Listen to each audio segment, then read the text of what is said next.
جایا کرو کیونکہ قبروں پہ جاؤ گے تو تمہیں تمہاری آخرت یاد آئے گی۔ لوگ اس کو بھول گئے، وہ کہتے ہیں نہیں جانا چاہیے، شرک ہے۔ ایک بات آپ سے کہتا ہوں آخری میں، مزار پہ جاؤ کوئی شرک نہیں، بلکہ اللہ کے رسول نے تو 6 سال کی عمر میں جو پہلا سفر کیا تو اپنے والد کے مزار پہ بھی تشریف لے گئے۔ اور بخاری مسلم آپ اٹھا کر کے دیکھیں، سیاستہ اٹھا کے دیکھیں کہ حضور علیہ السلام شہداء احد کے مزارات پہ خود تشریف لے جاتے تھے۔ شہداء احد کے مزارات پر اللہ کے رسول خود تشریف لے جاتے تھے۔ سید الشہداء امیر حمزہ کے مزار پر سیدہ فاطمہ الزہرا خود تشریف لے جاتی تھی۔ غور فرمائیں، آپ غور کیجئے، مزار پہ جانا شرک نہیں ہے، لیکن ایک بات آپ سے سنیوں سے کہنا ہے، میرے بھائیوں سے، مزار پہ ضرور جاؤ لیکن سنت کے مطابق جاؤ۔ آج ہماری سنی قوم اپنے مسلک کو خود بدنام کرتے ہیں، وہاں جا کر کچھ لوگ علم نہ ہونے کی وجہ سے سجدہ کرتے ہیں۔ ہمارے مذہب میں، اسلام میں سجدہ کرنا اللہ کے سوا کسی کو جائز نہیں۔ آپ غلطی کرتے ہو، دیکھو اگر کوئی مسلمان شراب پیتا ہے تو کیا اس کا الزام اسلام پر آئے گا؟ بولو بھائی، بتائیے صحیح کہہ رہا ہوں غلط کہہ رہا ہوں؟ اگر مسلمان شراب پیے تو کیا اس کا الزام اسلام پر آئے گا؟ بولے نہیں آئے گا، کیونکہ اسلام نے شراب حرام کیا ہے۔ اب کوئی شراب پی رہا ہے تو یہ اس کی اپنی نادانی ہے، اسلام کا اس میں کوئی قصور نہیں ہے۔ تو اگر معاذ اللہ کوئی جاہل ان پڑھ قبر پہ جا کے سجدہ کر رہا ہے تو اہل سنت اس کی تائید کبھی نہیں کرتے۔ ہمارے امام سیدی اعلیٰ حضرت نے تو پوری کتاب لکھی، الزبدۃ الزکیہ، سجدے تعظیمی کی حرمت پر آپ نے پوری کتاب لکھی۔ تو غیر اللہ کو سجدہ تعظیمی حرام ہے، اور معاذ اللہ اگر عبادت کی نیت سے کرے تو شرک ہے۔ یہ ہم اہل سنت کا مسلک ہے۔ سجدہ کرنے کے بارے میں ہم سنیوں کو لوگ بدنام کرتے ہیں، جھوٹ بولتے ہیں، تجاؤل عارفانہ سے کام لیتے ہیں کہ ہم تائید کرتے ہیں۔ ہمارے کسی سنی ذمہ دار عالم نے کبھی قبر پر سجدہ کرنے کی اجازت نہیں دی، اس کی تائید نہیں کی۔ بھائی اگر ہم قبروں کو سجدہ کرتے تو پھر ہم مسجدیں کیوں بناتے؟ ہم اتنی محنت کر کے چندے کر کے مسجدیں کیوں بناتے؟ بھائی جو قبروں کو سجدہ کرے گا اس کی مسجد کیسے ہوگی؟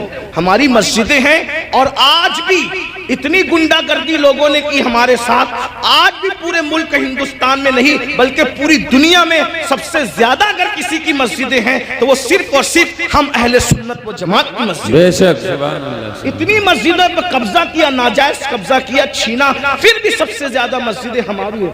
الحمدللہ دلی کی جامع مسجد کے بانی سے لے کر مراد آباد کی جامع مسجد کے بانی تک تاریخ اٹھا کر کے دیکھ لو، سب کے سب آپ کو اہل سنت ملیں گے، کوئی اہل بدعت آپ کو نہیں ملے گا، الحمدللہ رب العالمین۔ لیکن یہ بات سنیوں میں تم سے کہتا ہوں، قبروں پہ جا کے سجدہ مت کرو، اپنا اسلام بدنام ہوتا ہے، اپنا مسلک۔ اور ایک بات کہتا ہوں، جس چیز سے اللہ رسول نے روک دیا اس میں کبھی کوئی فائدہ ہی نہیں ہے۔ جب ہم اپنے نبی کو سجدہ نہیں کر سکتے تو ہم کسی ولی کو سجدہ کیسے کر سکتے ہیں؟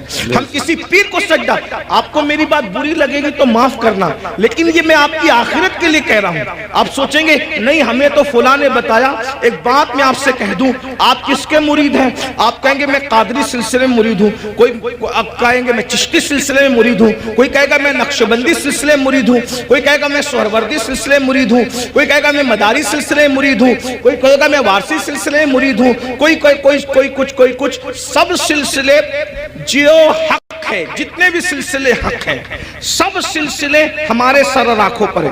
لیکن یہ علماء کی موجودگی میں ایک بات میں آپ سے کہوں ذمہ داری کے ساتھ، یاد رکھیے کسی بھی سلسلے سے مرید ہونا اس وقت تک کام نہیں آئے گا جب تک کہ تم پہلے شریعت کے مرید نہ بنو۔ بے شک، پہلے شریعت کے مرید بنو پھر قادری ہونا کام آئے گا۔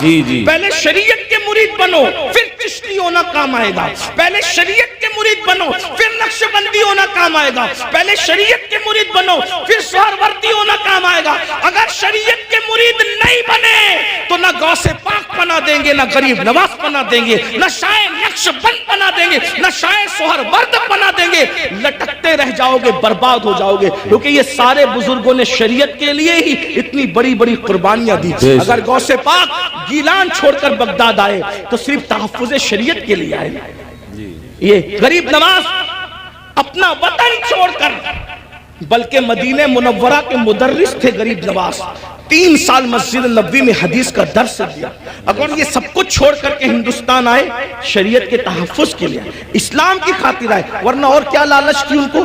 کیا کوئی تخت پہ بیٹھنا تھا, کوئی تاج حاصل کرنا تھا, کسی کی کٹیا پہ حملہ کرنا تھا, کسی کی زمین پہ قبضہ؟ کچھ بھی نہیں. ایک ہی مقصد تھا, بھٹکے ہوئے آہو کو پھر سوئے حرم لے چلے. دین کے لیے آئے تھے.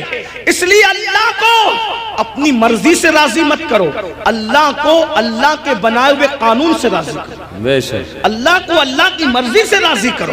تو یہ قبروں پہ سجدہ کرنا حرام ہے اگر سجدہ تعظیمی ہے تو, اور اگر سجدہ عبادت ہے تب تو مشرک ہو گئے, ایمان ہی نہ رہا. اسی طریقے سے قبروں پہ جاؤ تو بزرگوں کے طریق پر جاؤ, ہاتھ باندھ کر باوضو جاؤ, اور کم سے کم 2 ہاتھ دور کھڑے رہو, اور بزرگوں کی ولیوں کی قبروں کی ایسی تعظیم کرو جیسا ان کی ظاہری حیات میں مل جاتے, جیسے تعظیم کرتے ویسے تعظیم کرو. بتاؤ کیا اگر غوث پاک غریب نواز اور بزرگان دین ہمیں مل جاتے تو ہم ان کے اوپر ایسے لٹکتے, ایسے لٹکتے, ان کے اوپر ایسے گرتے پڑتے جیسے قبروں پہ گرتے پڑتے؟ عقیدت اپنی جگہ.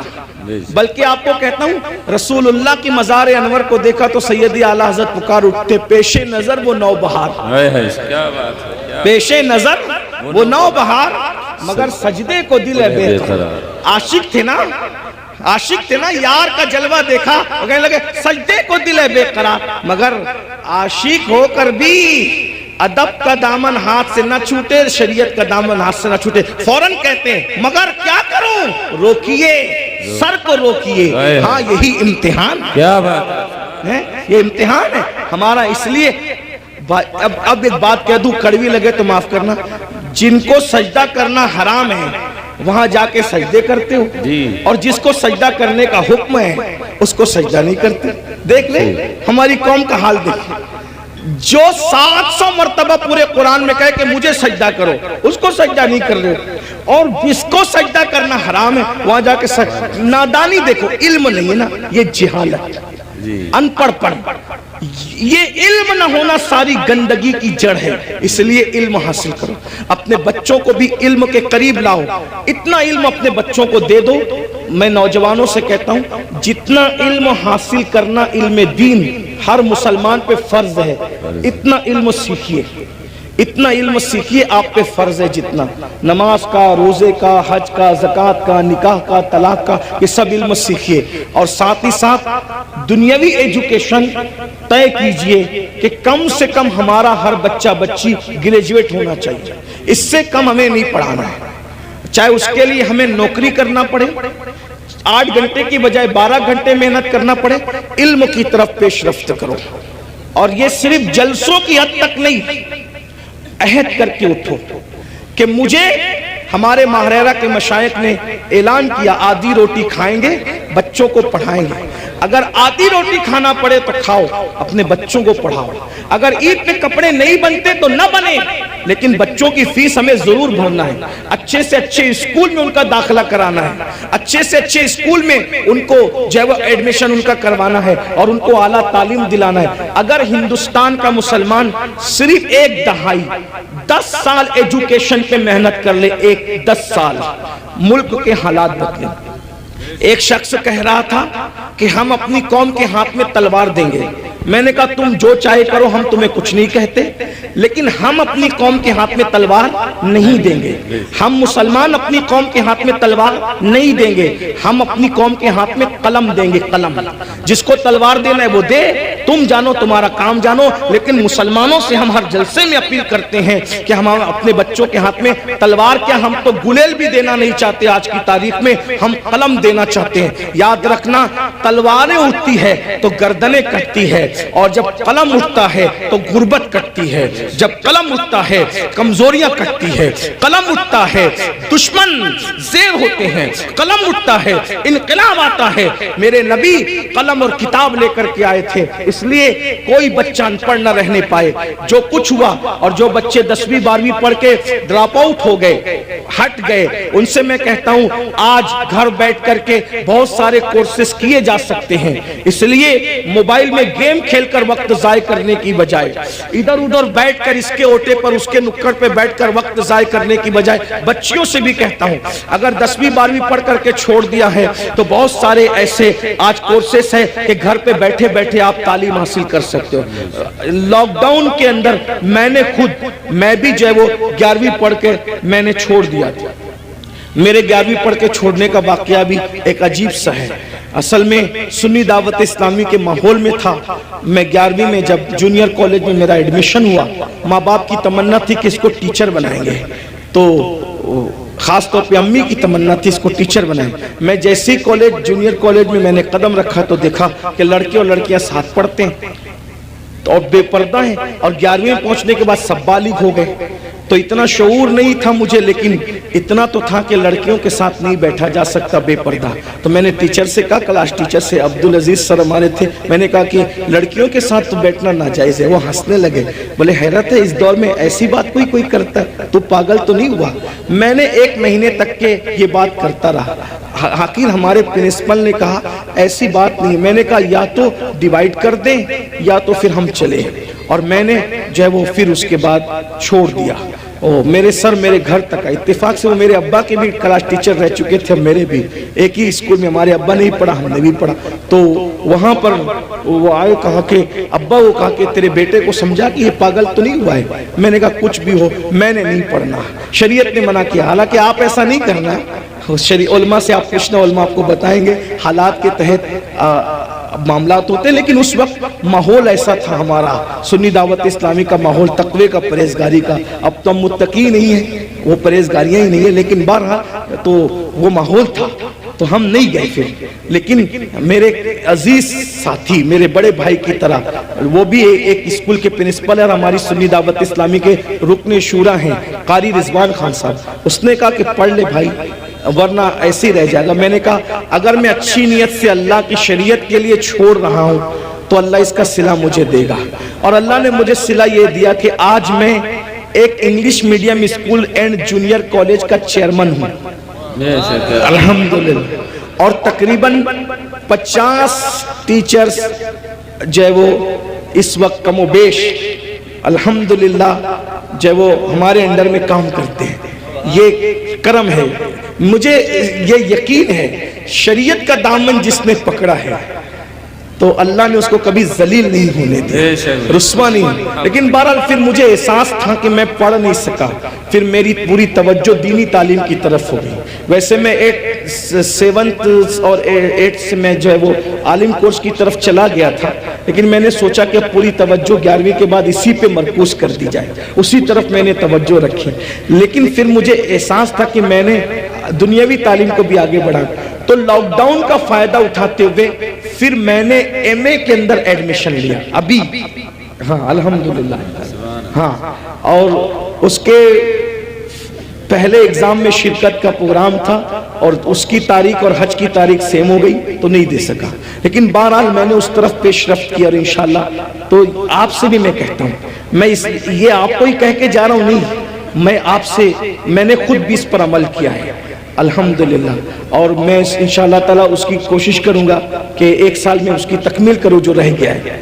اتنے سارے جو جرائم ہے، بے نمازی پن لے لیں، بدکاری لے لیں، اسی طریقے سے دین سے دوری لے لیں، ماں باپ کی نافرمانی لے لیں، بے پردگی لے لیں خواتین کے اندر، اسی طرح عورتوں کا گھروں کو چھوڑ کر کے بیوٹی پارلروں تک جانا، عورتوں کا میک اپ کے نام پر غیروں کے سامنے بیٹھ کر اپنے ہاتھوں کی ہتھیلیاں ان کے زانوؤں پہ رکھ کر کے مہندی لگانا، یہ سارے جرائم کی اصل جڑ کیا ہے؟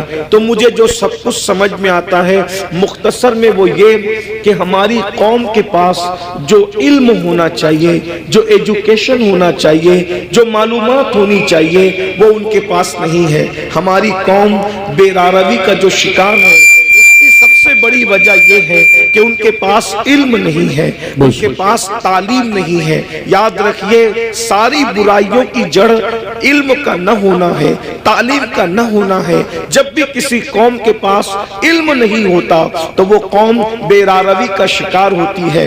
آپ خود دیکھیں، آئیے میں آپ کے سامنے علم کی برکت رکھنا چاہتا ہوں، بہت توجہ کے ساتھ آپ سنیں۔ اللہ کے رسول علیہ السلام جب زمین پہ تشریف نہیں لائے تھے تو اس وقت مکے ہی کی حالت صرف دیکھ لیں۔